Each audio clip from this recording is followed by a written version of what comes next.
Okay, back to the dinim of tzedakah. Tzedakah is part of a vow, which means if a person says, I'm going to give X amount of money to tzedakah, or this coin to tzedakah, he is obligated to give it immediately. Like any vow that you made, there's a din le'sa'achar le'shalmei. So what happens if there's no poor people around that he can give it to them right now? So then the din is he puts the money aside, and then when he finds it, like the same thing on poor with matanos avyanim. If there's no poor people around, so halacha says you put away the money, and then when you find poor people, that you do it. Now, technically, vows are only when you verbally say them.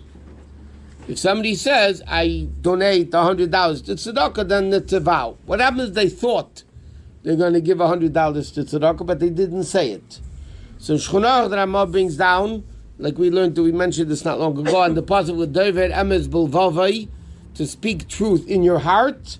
So it says in halacha, Bezdin can't obligate you to give it, but the proper thing is, even if you thought it mentally, you should also give it, because it's called speaking truth in your heart. But it's not a vow, because vows are only when you actually verbally say it. Now what happens if somebody makes a vow? Let's say they have a sick child. You say, I'm going to give X money to tzedakah if the child lives. And then the child, God forbid, doesn't live. They pass away. So he doesn't have to give the money, because it was a condition. The condition was, if the son lives, I'm going to give the tzedakah. The son didn't live, so it's not a vow. I mean, it's a good thing anyway to give it. But it's not a vow that he would have to give. But in fact, you find an interesting halacha over here. There's a halacha, the Gemara says, that ha'emed areis sala amnashi yichya b'ni. The Gemara says like this: if somebody gives money to tzedakah on the condition my son would live, areis a tzaddik gomor. He's a tzaddik gomor if he gives tzedakah on a condition that something good should happen. So Taisus in the Gemara asks, 1 minute. The Mishnah Pirkei Avos says you shouldn't serve Hashem for reward. You should serve Hashem not for reward. And here, the guy's giving tzedakah and for a reward, that his son should live, or whatever it is that he wants. So Taisus answers, and the Poskim mentioned this also, the difference is as follows. If a guy says, I want to give $100 to tzedakah, Menashe Yichya B'ni, that my son should live. And then, God forbid, the son doesn't live.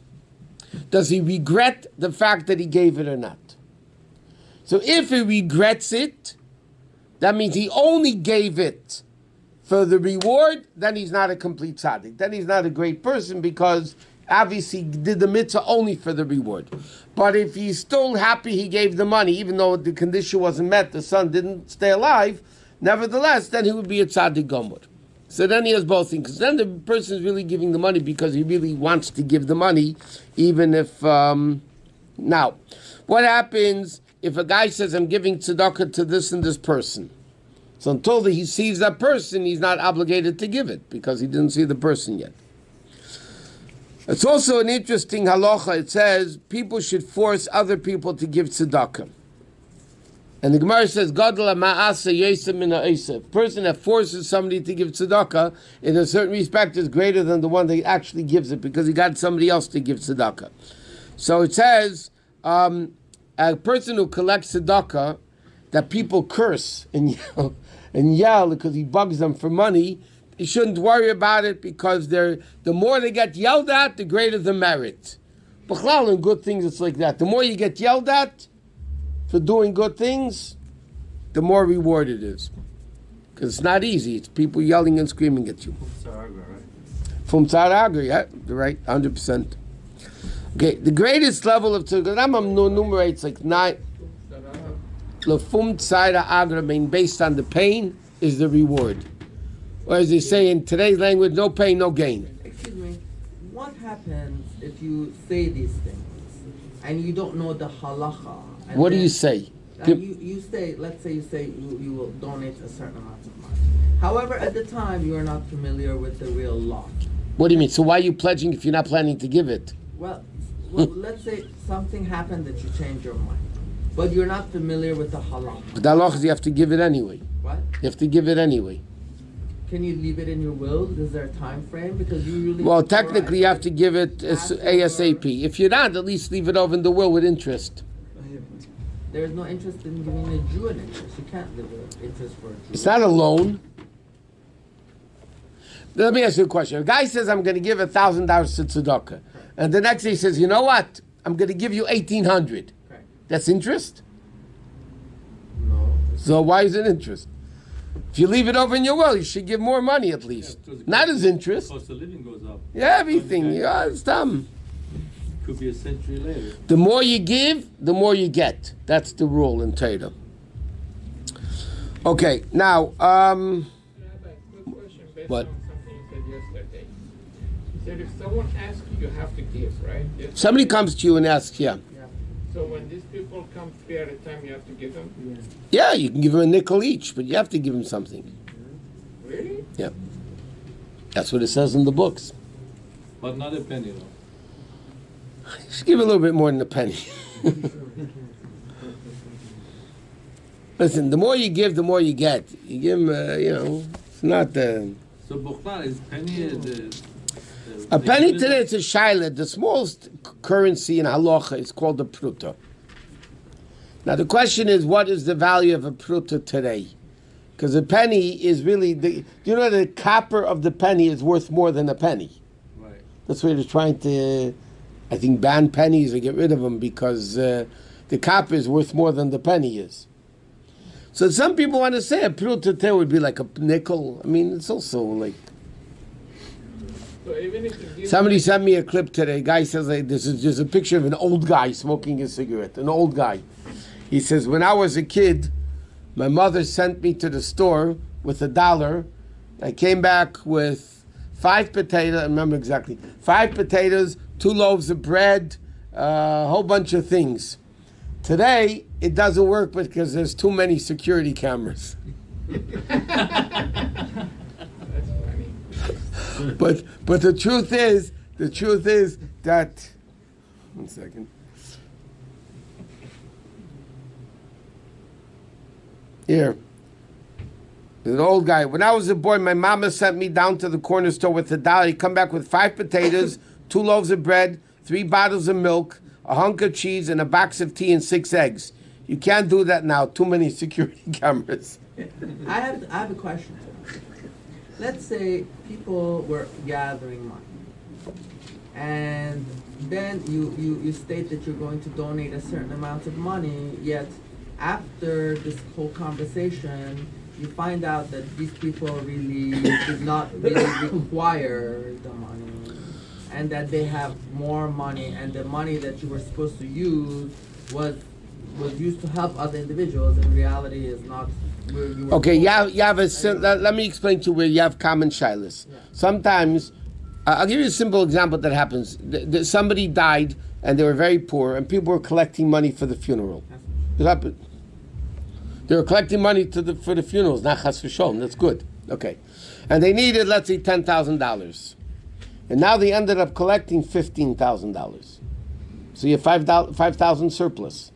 So what do you do with it? So in halacha it says, because when people give money for a certain cause, you can't just give it to a different cause. So the din is, you have one of 2 options. Either go back to the money, to the people that gave the money, ask them what they want to do with the extra money. They can't just take it back because they gave it to tzedakah. Or, if there's leftover money, you use it for another situation which will come up when people will need, money for a burial. Or getting married, whatever the case would be. So you have to keep the tzedakah for a similar need. You just can't use it for whatever any other tzedakah, because the tzedakah you have to give for what it's designated for. The greatest level of tzedakah, what? Or you have cases, by the way, people pledged money on a monthly basis, and then let's say to an institution, and then the institution closed. So now you pledged $100 a month, let's say, for 5 years, and then the institution closed. So then it's another shaila in halacha. What do you have to do with the money? Because you pledged it to tzedakah, but that the organization doesn't exist anymore. So is that your problem? No, so it's very possible you wouldn't have to give anymore because the organization, you pledged to the organization. If there's no organization, you never had a mind to pledge. It could be a mistaken pledge also, like with your case. People say the guy needs money and you find out he doesn't need money. Right.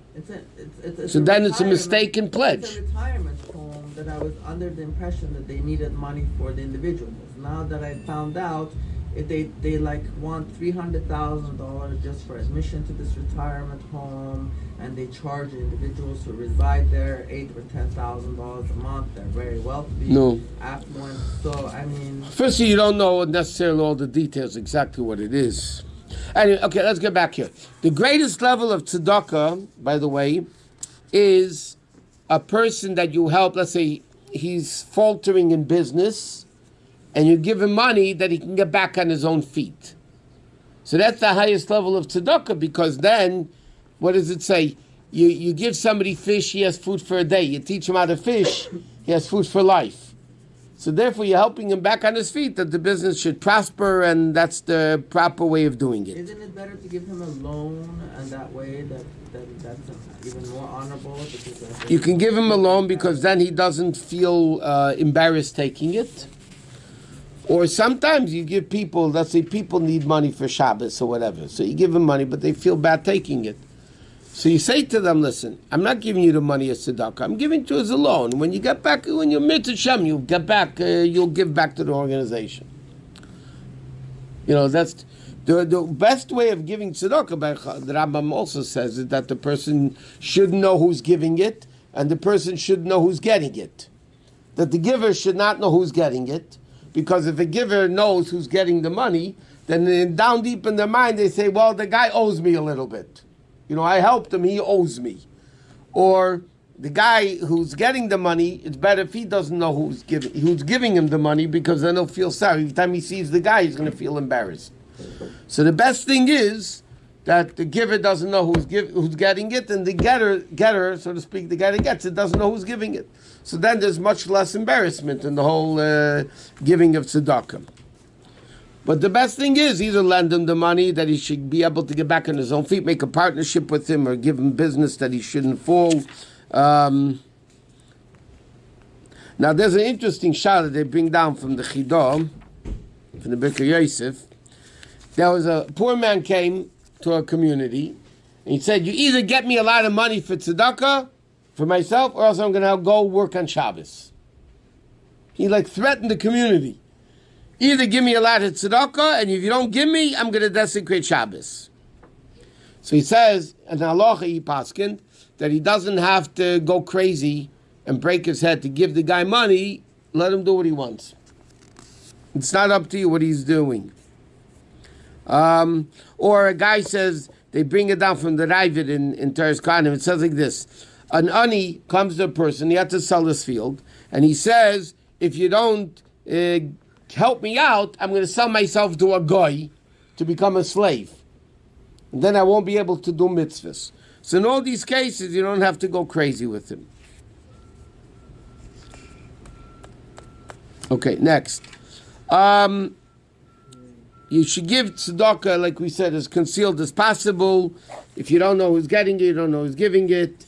A person should never pride himself with the davar to tzedakah, because you want to do it for the right thing. But it says in halacha like this. What happens if you want to have a plaque on the building that it's your building, you know, that you gave the money for the building? That's okay, 100%.